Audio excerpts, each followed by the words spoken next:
Okay, hi folks. Glad the mic works. That's always a good start. I assume some of you may have heard of me. Jim Browning isn't my real name. My real name, I do tend to keep it a little bit quiet because I disrupt multi-million-pound dollar scams. And what I want to talk about today was just what you can do to kind of protect yourself against scams. So just do a quick sound check. First of all, there's a bit of sound in this. Sound test. Welcome to the IT Expo. Good, okay, that's all working. So firstly, just Matt has already introduced me. I have a fairly large YouTube channel, and it is all about really kind of giving me a view, on you guys a view of what scams are all about. I've been exposing scams and scammers for about 10 years or so, although a lot more in maybe the last kind of 4 or 5 years. And what I do is really reverse the scam. This is what makes it, for me at least, quite interesting, because I deliberately give scammers access to my computer, which is the last thing that anyone should do. But I know what I'm doing, or at least I think I know what I'm doing, and it can come up with quite interesting results. And what I do is I publish this onto YouTube. So if you're interested in anything that I say about scams and scammers, just have a look for my name, Jim Browning, on YouTube, and you'll see a lot more information about them. Now, the thing which makes this a little bit different is, and what you're about to see is, it's as if you're looking over the shoulder of a scammer, because what I can see is the scammer's computer screen. This is what you're going to see in some of these slides. And that makes their scams very exposed, as you can imagine. Because not only can I see their screens, but I have access to their computer. So potentially I can turn on their webcams if it's like a laptop. If they have CCTV on their networks, and believe it or not, scammers do have CCTV. They actually film themselves scam people. And you may find that surprising, but actually it happens quite a lot. It's probably because of the infrastructure that they have. They will rent buildings, and there may well be CCTV in those buildings. And you know, you might think it's amazing that they'll actually film themselves scamming, but that's exactly what happens. So we'll see a little bit of that. And of course, because scammers do not use conventional telephones, they will always these days use voice over IP. So they'll plug a headset into their computer and we'll be able to hear their voices. So almost every scam phone call that you hear will be through VoIP, so we can hear them. And like I say, because I can see maybe one computer, I can also potentially see what else is on their network, hence things like CCTV. So why do I do all of this? And honestly, the single word I would use is awareness. And that's what the YouTube channel is all about. Now, this is an actual slide from the FBI's cyber safety tips. And, you know, it's all good advice. It's, you know, update your security, be cautious using public Wi-Fi and things like that. But honestly, the last sentence in all of this is never needs to be said, but yet it appears in these slides, and that is never send payments to unknown individuals. I mean, who on earth needs to be told that? Everyone in this room knows that's the case. You don't send payments to people you don't know, but yet it appears there. And every time I look at scammers, this happens every single day, and we have to ask ourselves, why do people send payments to unknown individuals? And hopefully this set of slides will describe why that happens. So I want to get this slide quickly out of the way, because the most commonly asked question that I go through is, how do I reverse a scam? And I deliberately don't go into the details of that, because honestly, I don't want scammers to know how I do this, so I kind of make it a little bit vague. But suffice to say, it is a mixture of both social engineering and a bit of technical know-how. I have a lot of background with computers and with computer networks, and because of that, I guess I have a little bit of technical knowledge to do this. But honestly, about 90% of this is actually a mixture of social engineering with that technical knowledge. Social engineering is more relevant. And I always use, I'm cautious about this because I use something called a virtual machine. This is a computer within a computer. And what that computer does, it's set up in a way that I can really monitor what the scammer is doing. If they blacken my screen, that sometimes happens, I can still see what's going on there. But more especially, and this goes back to the social engineering bit, I take advantage of their greed. The one thing that you can guarantee when you're getting scammed is that if I make myself look attractive, in other words, if I look like I've got a lot of money, this is an example here. This is a fake bank account. You may be able to make out on the right that it looks as if I've got a huge amount of money. And that makes me obviously look attractive to a scammer. And that's what I use to my advantage. You would be amazed what scammers do when they think I've got a lot of money. I take them off their scripts and they will do things that they wouldn't normally do. Okay, so it is quite deliberate. So AI helps me. I know that there's people who are just going to talk just after me about AI. AI is useful for both scam baiters like me and scammers. And I deliberately use AI in an attempt to kind of disguise who I am. I deliberately make myself look like an old man or an old woman. I have a voice changer to do just that. I will have pictures of cats all over my computer. I will deliberately make it look as if I'm an older individual because that is the target audience of a scammer. They really want older people because they're more likely to have more money. And I set up myself with different personas. So this is a guy called Orson Cart. He is one of my personas, and scammers usually don't catch on to that name. It's kind of fun to poke a wee bit of fun at them. So this is Orson, and if you looked around his computer, you would see things like, consistent with the address that I'm using, things like electric bills, phone bills, whatever else. But importantly, I do the kind of mistakes that an older person might make. So I don't make it look as if I'm competent with computers. I deliberately make mistakes, get them to spell things out. But importantly, I will look like an older person to a scammer. And that helps me because it lulls them into a false sense of security. I even have things like fake passports. Obviously, it doesn't have the word fake on it. But should a scammer be looking around my files, they might find something like this and be more convinced that I'm genuine. Okay. Now, the reason why I wanted to mention all of that is I wanted to cover the scams that you guys are most likely to come across. And this is unfortunately a little bit YouTube-y, but I've kind of listed the top 5 scams that you're most likely to come across. The first one probably most people here are familiar with, and that's company impersonation. So this is the likes of, this is Microsoft calling you up, this is Amazon, this is your bank. Okay, these are the most common scams, and I'm sure everybody here, particularly if you've got a landline, will have heard of these before.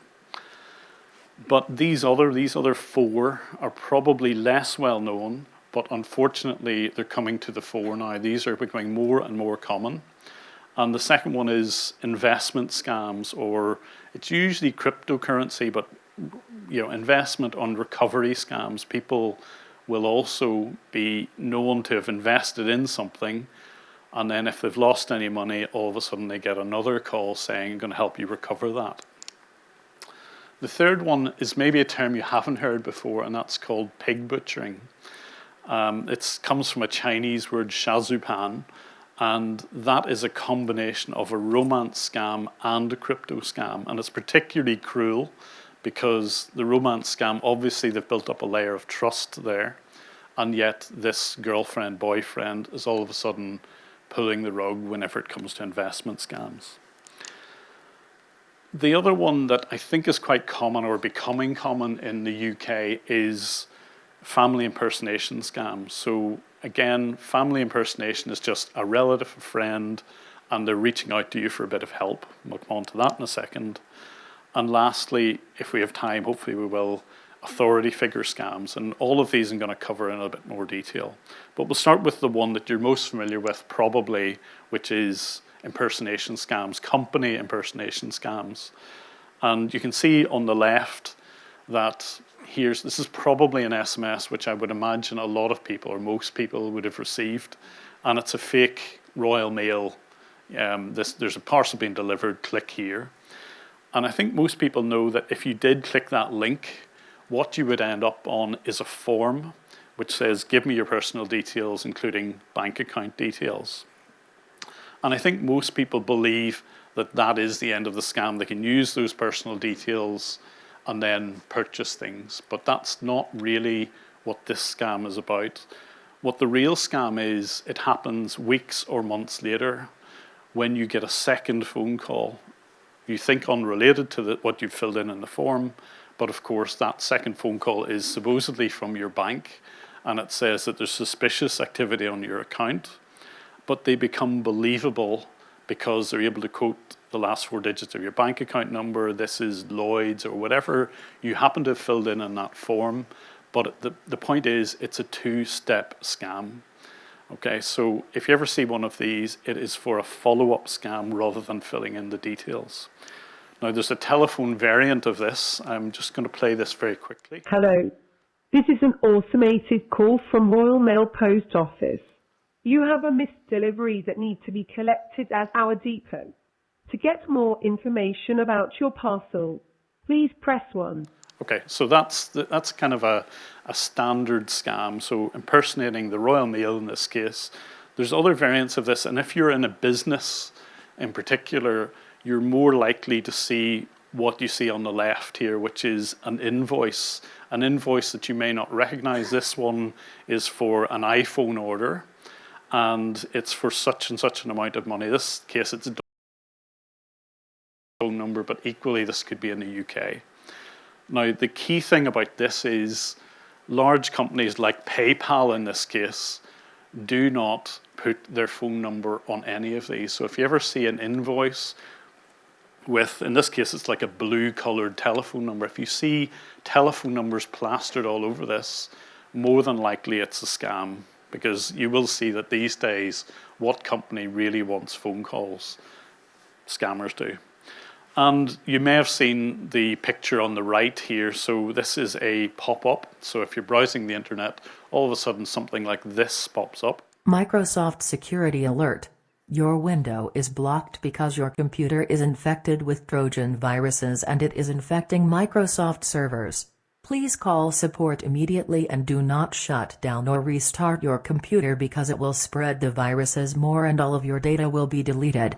All your data will be deleted. Like, I mean, who's not going to ring the number? That freezes your computer, locks your mouse and everything else, and you really, in some cases, don't have a choice but to phone the number. In fact, it's very easy to get rid of this. Control-Alt-Delete, kill the browser, that's it. But of course, if you're a little bit older, not computer technical, you may think that your only option is to call the number. So that's the ones you're probably most familiar with. The second one I'd like to cover is about investment scams, because my inbox is totally full of people who've fallen for this type of scam, and it can be absolutely devastating.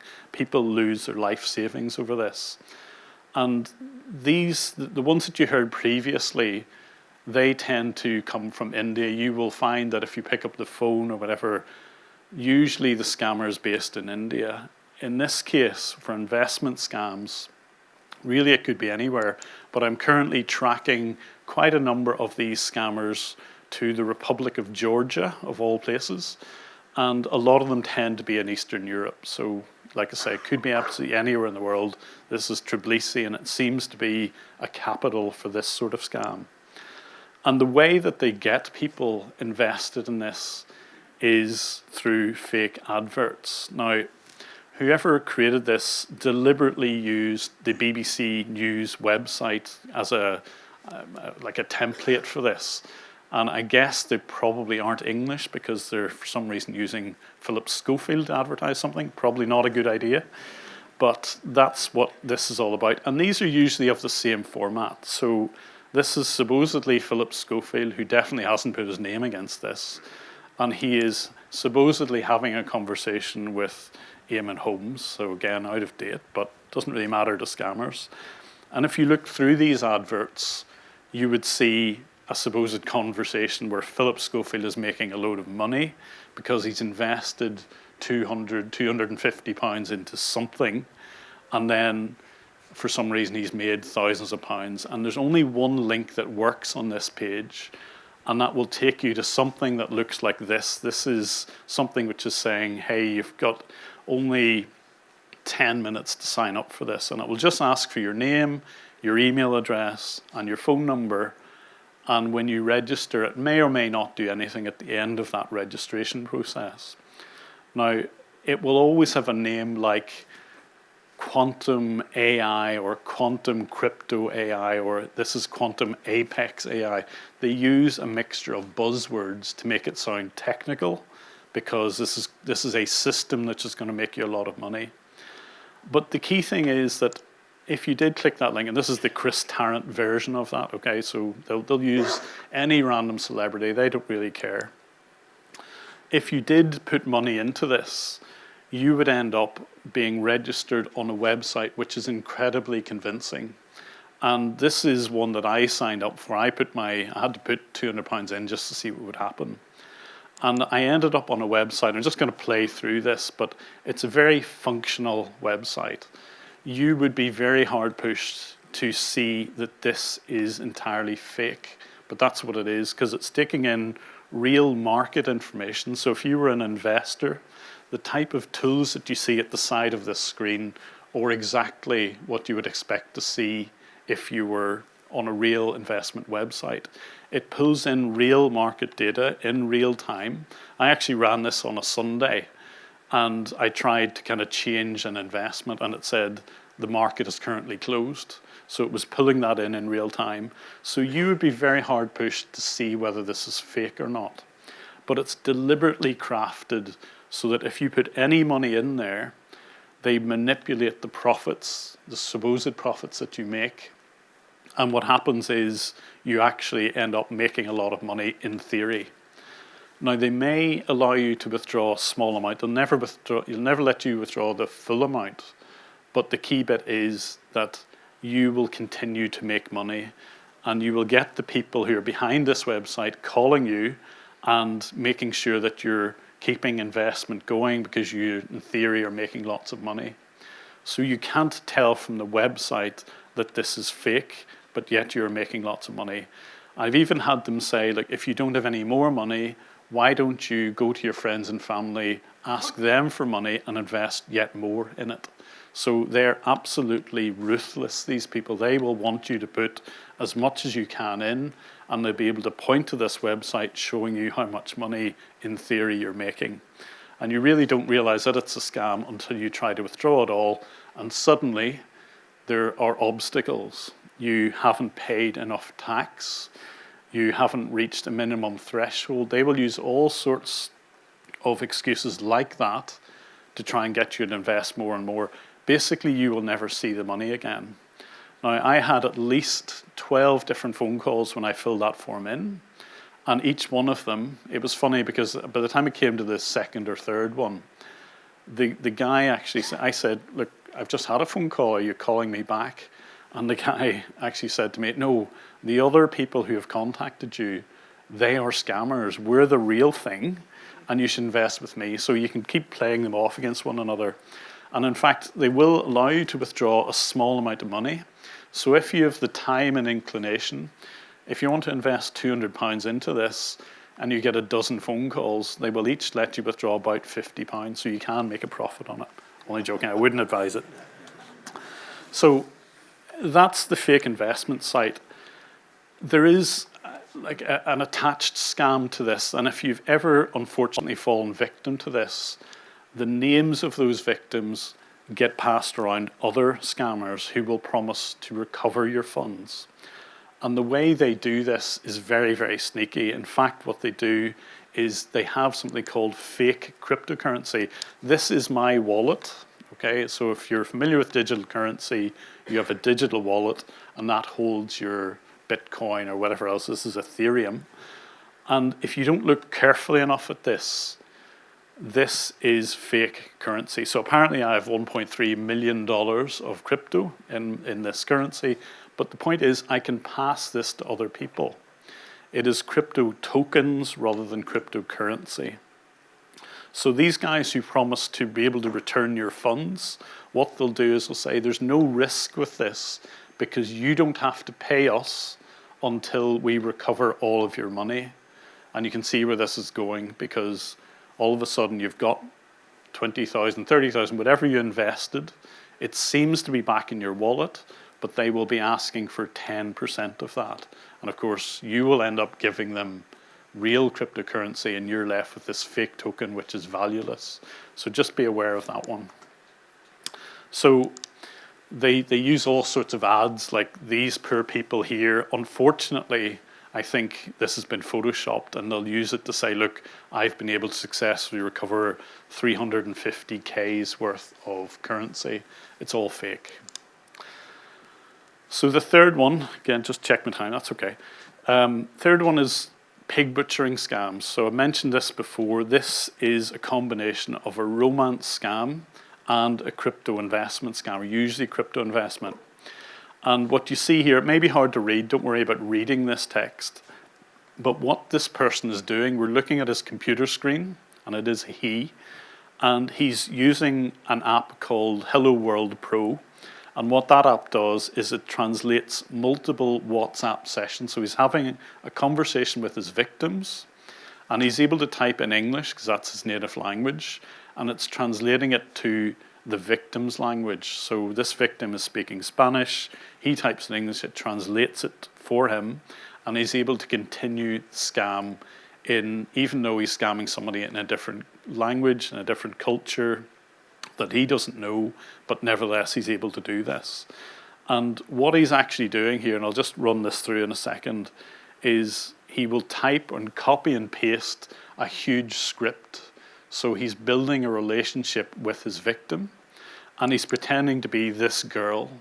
And what he'll do is he'll copy her photographs, paste them in, and this will be his online chat to his victim. So you can see what he's doing here, and literally we're watching him as he's scamming people. But you kind of wonder to yourself, is this, people surely can't believe this. This is some glamorous lady, she looks very rich, and surely people catch on that this could be a scam. And very simply, it is convincing because of this next part, which is I managed to get somebody who went undercover in this scam call center. It was actually in Dubai. And he was able to film the model whose pictures you just saw there. They actually recruited her. She was in the same building as the people who were copying and pasting it. And occasionally she would make FaceTime calls with the victims. Have a listen to this. Well, no mucho español. No. No hablas mucho español. Nice to see you. I will message you WhatsApp. Okay? Okay, thank you. Bye bye. Gracias.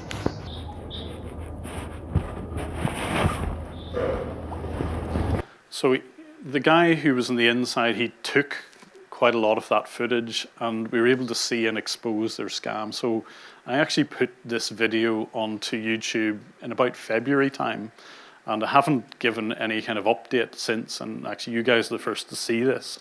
But it actually, you can see why people fall for it. First of all, if you were in any doubt that this person is genuine, you've had a FaceTime call with this glamorous lady, and why wouldn't you trust her? So you can see how people fall for this.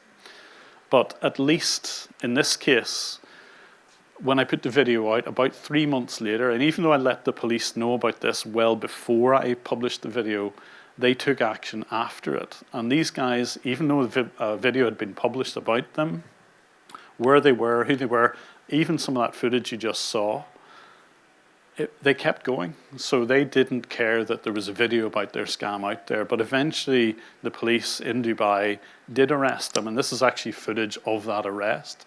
And you can see just the sheer number of people involved. There were over 2,000 people involved in that one scam in one place in Dubai. There are multiple locations where the same scam happens. The guys in their underwear here are the ringleaders. And I've been told that these are members of the Chinese mafia. And this is part of the reason why I usually keep my face covered and stuff, and hopefully you'll kind of respect that as we go on. I don't want these guys knocking on my door. But anyway, a small YouTube video can lead to something big. So because of time, I'll maybe skip over this first one. Family impersonation scams. There's one example that I had here. I'm just going to skip over it. If we have time, we'll come back to it. Hello? But the one that I really wanted to show you, which is more relevant to the UK, is this one. And although many of you are in businesses here, this is more likely to affect your parents or grandparents, because there's the "Hi Mum, I've broken my phone" scam. Some of you may have seen this before, others it may be a new one, but it starts off always the same way: a WhatsApp or an SMS to say, "Hi Mum, I've broken my phone, this is my new number." And what you should always do at this point is to say, "How do I know it's you?" or "Who is this?" or "Can you confirm it?" Instead, some people just go, "Is this Simon or James in this case?" And that's what the scammers love, because of course they're going to say whatever name they've been given. And of course it leads to a conversation between a parent and a child. Can I borrow some money to pay the rent? And of course this is going to go to another unfamiliar account. So that's how the scam works.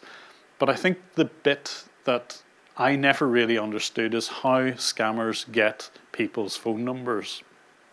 And again, we're going to have a look at a scammer's screen as they're running this scam. And this scam is run by a group in London. So if you look at the top right of this, I have his webcam on.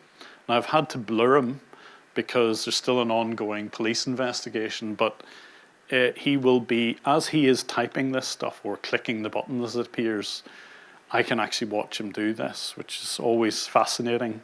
But the bit that I want to kind of highlight here is not the WhatsApp conversations. He's having conversations with these mums, supposedly. But how does he get the phone numbers? And the answer is he puts a huge list of 07 numbers into this program, and it's called WhatsApp Profile Downloader. And as you can imagine, with a program like that, we'll zoom into it. What he's doing here is it's able to identify male and female pictures, and he is clicking on the older looking female ones. He's clicking on the people who are probably mothers.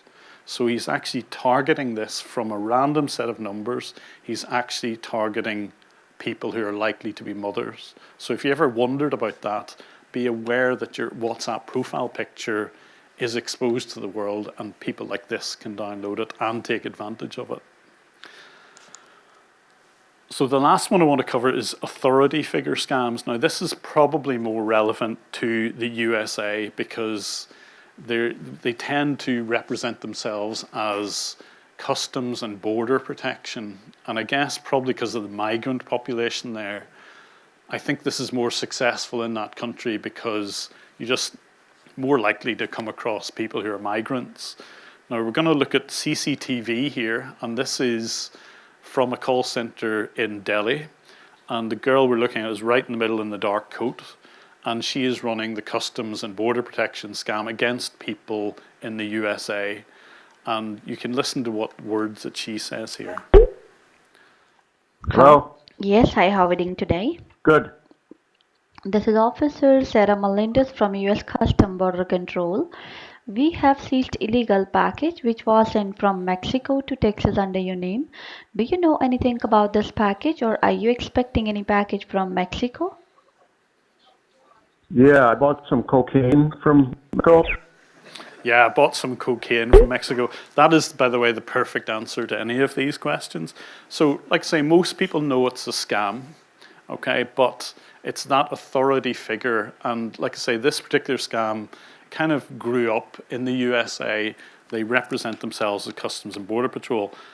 The interesting thing is that they try and adapt these scams for other countries. So originally the script says there is cocaine found on the south border of Texas. Now you can have a listen to what the UK equivalent of that is. This is a real phone call that I got myself just a couple of days ago. Attention. This call is from National Insurance Administration to inform you that your national insurance number has been compromised. as we have received some fraud and suspicious activities on the northern border of Wales. So, to find out more information and talk to the legal investigating officer, please press 1 before we take any legal action against your name and your Yeah, so the northern border of Wales, that would be the Irish Sea. So their geography isn't the best. So, but they do it. I've heard them say this. They tried this scam in Austria, and they said the southern border of Vienna. So Vienna now has a border. Okay. Anyway, so that is the type of scam that you're up against. But what I really wanted to cover was what you guys, what everybody in this room, what businesses can learn from all of that. So we've covered what the main scams are. But for me, the key to avoiding these scams is being aware of them, okay? There is nothing that I can say, no bullet points that I put up here that can tell you how to avoid scams every single time. But my bet is that I'm going to put a whole lot of bullet points up here. My bet is you're more likely to remember the guy who was clicking the pictures of older women than it is any bullet points that I put up. So just watching, I'm not trying to promote my YouTube channel here, but just watching scammers in action is more likely to arm yourselves against scams. If you know what they say, what they do, then you're less likely to fall for a scam. So these are the bullet points that you're likely to forget, but it doesn't really matter. The scams have these points in common. If someone approaches you, so you're not making the phone call, someone knocks on your door, someone sends you an email, something out of the blue, be on your guard. And I hate to kind of give that as general advice, but just be more cautious if someone's approaching you. There is usually some sort of time pressure with that. You probably saw with the Quantum Apex AI, you had 10 minutes to register. But there's, even with the phone calls, the scammers will want to keep you on the phone for as long as possible because they're more likely to not have you talking to other people to discuss that. And particularly if someone says, keep this confidential, this is an ongoing investigation, these are the terms that they use. Don't talk to your friends, your family, your husband, your wife, your neighbors, because it's something which is confidential. If you hear those words, alarm bells should be ringing. And particularly if they mention things like gift cards or cryptocurrency, and we're lucky in the UK, there aren't many of these. There are things in the US called Bitcoin ATMs, where you can take money and put it into a machine. It goes straight to the scammer's wallet. Unfortunately, we don't have many of those, but if those terms are mentioned, huge red flag. And just finally, I mean, just trust your instincts with it. If it doesn't sound right, just take your time with it. The way that you guard against them, like I say, is become aware of how the scams actually work. Seeing it like that, I think, will have more of an impact than bullet points. So watch videos from me, from Kit Boga. There's all sorts on YouTube, on TV. I'm involved in a BBC production called Scam Interceptors. Again, as you mentioned, might be on tonight even. Just watch some of the programs and you just become aware of real scams happening. But most of all, take your time. And scammers hate questions. So if you're in any doubt at all, keep asking questions. A legitimate company will have no problem answering questions like that. And honestly, keep asking them. It really annoys scammers. I've got a little tool here called Seraph. If you go to seraphsecure.com, you will see something that you can download for completely free. The basic version is completely free. And it's made by my friend Kit Boga, who's another scam baiter. And what it does is it detects the presence of remote access tools. So things like AnyDesk or TeamViewer, those sorts of things.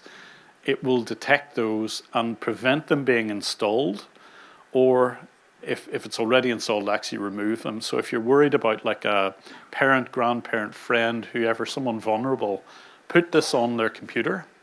And it works for PCs and Macs. I'm not trying to promote something. This is completely free, and it will help prevent scams. It will help prevent scammers getting remote access to their computers. So that's something you can do for free. Always talk to other people about whatever messages you receive. And like I say, with older relatives in particular, if you guys are more technical, become a buddy of your relative and say, if anybody's calling you, need a bit of help, volunteer to be their friend. Now, the last slide that I have here is just about how you can help me, because this isn't me combating scammers. You can actually do something about this as well. And particularly if you're in a bank or any kind of software company that scammers abuse their products, so like remote access clients and so on. If any of you in this room are in that position where you can maybe help, then please let me know. And what I mean by help is, can you, if you're in a bank, for example, and I tell you about someone who's being scammed, can you lock their account for a certain amount of time? So if you feel you're in that position, please let me know. Other companies like AnyDesk I work with, and as soon as we see scammers abusing the remote access products, their network is banned, so they can no longer use that. So if you think you can help, and all it will be is just joining a little chat, a Discord server, you'll have a little channel, and if you can help, just let me know. And like I say, my email address is there, and that is it. And I would like to thank you for listening to what I have to say, and I think we've got about 4 or 5 minutes for questions. Thank you again. Brilliant. Thanks, Jim. Thanks so much for that. Really, really interesting. I have to say, our technical director, Mark Olbert, I remember a couple of years ago, he had the scam call from Microsoft, and he led them a right old sorry dance there, which was quite entertaining. I think, given time, we've got time for one question, but it's absolutely relevant to some of the stuff you were talking about there.